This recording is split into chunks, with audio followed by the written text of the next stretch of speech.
Jangan lupa untuk subscribe YouTube channel Metro TV News dan nyalakan notifikasinya. Pemirsa, menuju Piala AFF U23, PSSI menargetkan trofi juara. Apakah itu realistis? Tim nasional Indonesia U23 siap berjuang di ajang Piala AFF U23 2022 yang akan digelar di Kamboja pada 14 hingga 26 Februari. Harapan dan tekanan pun ditujukan kepada Garuda Muda untuk bisa menjuarai turnamen tersebut.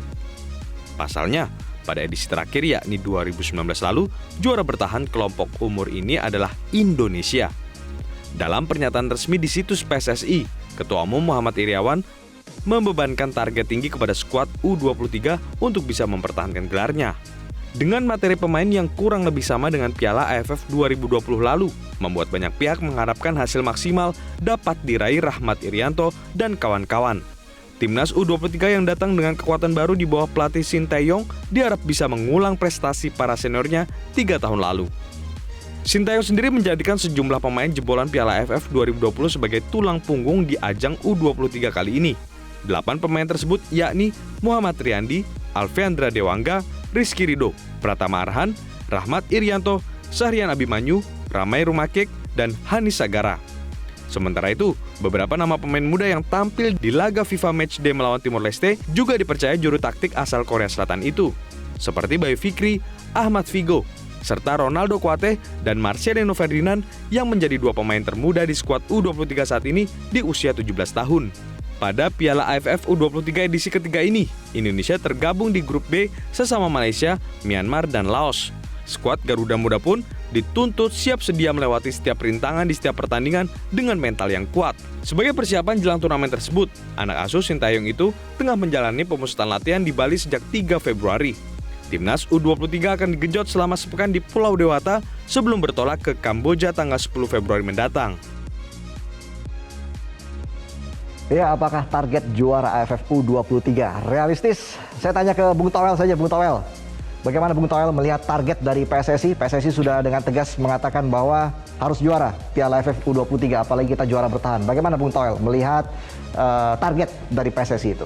Ya, kalau levelnya AFF ya targetnya realistis untuk juara. Realistis saja gitu loh. Oke. Hanya kalau kita lihat materi, sebetulnya tidak semua materi pemain under 23 dibawa.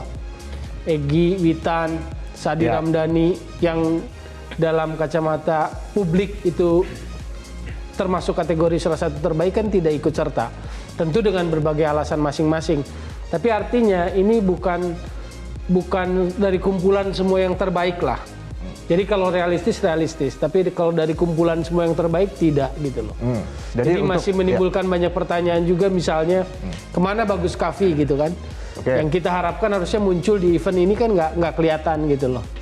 Jadi itu sih pertanyaan-pertanyaan lain di luar sekedar target. Kalau target sih normal aja lah, di regional AFF targetnya juara. Oke, jadi menurut Bung Toel ini masih realistis ya? Ya. Apalagi kita juara bertahan, tentunya ini kan menjadi beban tersendiri Bung Wesley untuk timnas Indonesia, apalagi timnas U23, timnas yang lebih muda begitu ya Bung Wesley ya, dengan target juara, kita juara bertahan. Bagaimana Bung Wesley melihat ini? Sebenarnya pemilihan kata realistis itu mungkin harus dihubungkan dengan seberapa besar tingkat kepuasan kita, harapan kita ketika gagal tim senior memberikan harapan itu, mewujudkan impian juara itu, lalu beban itu ada kepada tim junior. AFF kita pernah, Fakhri membawa tim 16 juara untuk Asia Tenggara. Coach Indra Safri 19 dan 23 yang ini event ketiga. Dan kalau menurut saya, kalau ini menjadi target, bagi saya sungguh kecil tingkat kepuasan tim nasional diberikan juara untuk U23 dengan pemain-pemain yang menurut saya harusnya ini ajang pematangan untuk tim U20 yang akan bermain di Piala Dunia tahun depan. Buktinya lawan-lawan kita memainkan banyak pemain U19. Kenapa Rahmat Irianto masih dimainkan? Apakah Rahmat Irianto akan bermain di U20? Kan enggak juga. Nah, bagi saya target juara itu sepertinya menjadi pelampiasan federasi ini untuk mengatakan bahwa di era kepengurusan kami yang tahun depan akan berganti ada gelar juara. Karena target paling realistis ada di sini, SEA Games. Ayo kita debat, apakah akan mampu SEA Games di Vietnam? Di Vietnam, AFF akhir tahun, besok sampai motong Januari 2023, apakah kita punya peluang? Ya paling besar ini. Lalu federasi mengatakan, ya di era kami ya juara. Oke, baik. Kalau Bung Joy, Anda pernah mengatakan, Bung Joy, kalau kelompok usia itu, kelompok umur, biarkanlah mereka menampilkan yang terbaik, tidak usah dibebani dengan target juara. Bagaimana Anda melihat sekarang PSSI memberikan beban target juara untuk Piala AFF U23 sebagai juara bertahan kita? Kalau untuk kelompok umur, saya paling tidak suka dengan kata-kata juara sebetulnya. Bahkan pada kelompok umur U23 ya, yang kita tidak bisa sebut itu timnas sebetulnya, karena memang belum timnas. Yang timnas itu yang senior. Jadi kalau kata-kata lema juara itu dilekatkan kepada mereka, itu membuat semua sebetulnya unsur pembinaan itu selesai. Tidak ada lagi pembinaan setelah juara itu. Karena yang dinilai oleh FIFA dalam peringkat, dalam pencapaian asosiasi atau federasi, itu pada tingkat senior. Kan kalau Anda juara di U23, U19 kan nggak ada peringkatnya. Timnas kita tetap aja di peringkat 160, 170. Jadi kata-kata juara itu sangat menjadi bias. Bias, oke. Menjadi bias dalam konteks membangun sepak bola secara utuh dalam sebuah asosiasi atau federasi. Jadi kalau kita bicara apakah realistis, ya kalau di kelompok umur Indonesia itu bisa juara bahkan di tingkat dunia ya. Saya ingat betul SSB Asiop itu pernah juara di Gotia pada kelompok umur U15 kalau tidak salah. Itu Gotia itu turnamen kelas dunia karena diikuti oleh 110 negara sebetulnya kalau dihitung per negara yang hadir. Jadi kalau di level itu kita pernah juara bahkan kelompok dunia. Kita pernah juara di 19, pernah juara kemarin juga juara di 23 kan. Jadi sebetulnya itu mengaburkan. Jadi jangan sampai itu menjadi kata kunci bagi PSSI untuk mengatakan keberhasilan. Karena keberhasilan itu sebetulnya ketika kelompok umur juara, dia akan kembali ke klub. Nah, klub yang berkompetisi itu kemudian bisa berbicara lebih banyak di tingkat Asia Tenggara, di tingkat Asia, di level Liga Champions Asia. Kalau tidak bisa juara di situ, tidak bisa berbicara banyak, ya untuk apa juara-juara di kelompok umur gitu. Oke, baik. Bung Ropan, apakah terlalu bias target PSSI juara Piala AFF U23? Konteksnya saya lihat ini kan U23 ya, kan di senior. Jadi kita bicara nih di U23 di Kamboja. Jadi kalau apa yang dikatakan Ketua Umum dengan realistis, saya pikir sah-sah aja, wajar aja. Karena kan sebelumnya yang membawa juara ini kan Indra Safri. Kalau Indra Safri bisa membawa juara, kenapa Sintayong tidak? Itu karena ekspektasi kita terlalu tinggi di AFF kemarin. Dengan pemain-pemain seperti itu, terlepas tidak ada Witan, tidak ada Egy, Asnawi, Elkan Bagot, tidak ada. Maksudnya Anda mempertanyakan kualitas pelatih lokal dan asing atau seperti apa ini? Tidak, maksudnya soal realistis ini kan, terlepas dari tidak, ini kan kita bicara di U23 aja. Saya tidak mau melebar sampai ke tim senior. Jadi kalau bilang ini realistis, saya pikir realistis. Tanpa pun ada pemain-pemain yang saya sebutkan tadi yang tidak bisa bermain, ya karena mereka bermain di Eropa. Dengan 8 pemain sisa yang ada di AFF yang masih bertahan dengan Sintayong, ini level kita sebenarnya ada di atas tim yang lain. Jadi itu yang saya pikir ya, mendasari apa yang dikatakan Ketua Umum ini, untuk kami bisa menjadi juara. Apalagi kan kita itu juara bertahan. Kalau kita mungkin bukan juara bertahan, tapi kita juara bertahan, mau kemana lagi? Yang paling tinggi harus mempertahankan gelar itu, tapi memang tidak mudah. Karena mempertahankan gelar itu kan susah daripada untuk merebutnya. Jadi kalau bicara ini, apalagi cuma di level Asia dengan kualitas, ada 8 pemain kita yang tampil bagus di AFF. Masih ada Pratama di sana, Rizky Ridho, Dewanga, Rahmat Irianto.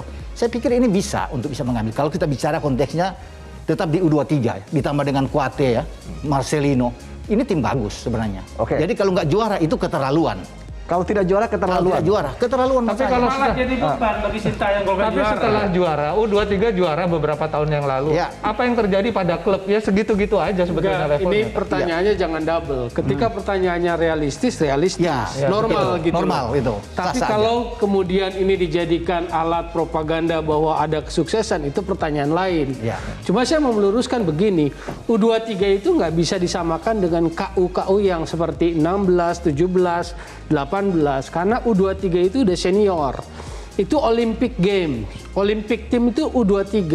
Jadi kalau lihat tim-tim luar negeri, tim-tim internasional kelas dunia, Tite, pelatih Brasil itu menangani 2 tim, baik itu senior maupun Olimpik, 2-3. Biasanya digabung gitu loh. Ini memang ada pengkategorian under 23, tapi ini nggak bisa disamakan dengan KU di bawah gitu loh. Oke. Jadi kalau dengan level ASEAN ya normal-normal aja kalau target juara gitu loh. Cuma seperti- bahwa kalau juara itu mau dijadikan apa, apakah kalau gagal dijadikan evaluasi dan tidak, itu pertanyaan lain. Oke, Yang tentu jawabannya pun akan berbeda lagi gitu. Oke, pastikan timnas U23 ini menjadi tolak ukur juga, menjadi perbandingan juga. Apakah ini karena bibit-bibit dari timnas U23 ini akan menuju ke timnas senior begitu, Bung Toel? Iya. Analisa seperti apa ini? Ya makanya kan kalau Sinteyong kelihatan sedang membangun generasi baru, sedang membangun materi-materi pemain yang long term, yang bisa dipakai untuk panjang. Contoh kan dia nggak paksa Asnawi untuk main di level ini. Dia nggak paksa Witan dan Egy main di level ini.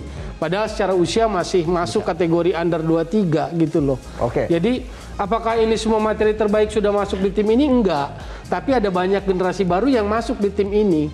Generasi Marcelo Ferdinand dan kawan-kawan, Kanu tadi, Muhammad Oke. Kanu dan kawan-kawan. Jadi begitu, Bung Ropan. Menurut Bung Toel, ini adalah salah satu cara Sintayong untuk memoles lagi pemain muda kita, Bung Ropan. Iya, karena kan ini golnya ujungnya dia ini kan di U20 kejuaraan dunia. Itu yang paling penting di sini. Karena dia didatangkan juga di sini dengan target sebenarnya di Piala Dunia U20. Ya kan? Jadi ini sebagai batu loncatan saya pikir buat dia untuk lihat. Jadi kalau dikatakan ini harus juara, ya dia harus membawa tim ini juara. Terlepas dari apapun. Ya biasa-biasa aja sebenarnya. Ini sah-sah aja. Apalagi kan Iya. Dirteknya Indra Safri. Iya. Indra Safri kan Nah, korelasinya kan- sebelumnya kan iya. juara. Ada korelasinya Masa ya. Sinteyong Iya. nggak juara kan begitu. Betul. Kalau secara praktisnya di level organisasi kan begitu. Itu dia maksud saya. Kalau ini dijadikan mercusuar prestasi, harus juara, ya nggak perlu Sintayong juara, Indra Safri kemarin. Tapi apa iya tingkat kepuasan kita di sini di U23? Nah, itu kan pertanyaan lain. Iya. Makanya Oke. bagus nggak Kalau- basa-basi nih gitu. Kalau realistis, ya kita juara bertahan. Iya, iya, Tapi iya, kalau ingin juara, Iya, kemarin gagal, ya repot kalau ini dijadikan puncak prestasi pembangunan sepak bola di nasional. Karena kalau ini gagal, saya akan bertanya, kalau seandainya Sintayong gagal membawa tim ini juara, padahal Indra Safri membawa juara di episode kedua turnamen ini, apakah tidak menjadi penghakiman bagi Sintayong? Sementara Oke. tugas Sintayong adalah Piala Dunia U20 tahun depan. Baik, jadi ini adalah bagian dari proses lah kita anggap Piala AFF U23 ini. Harusnya proses. Harusnya proses.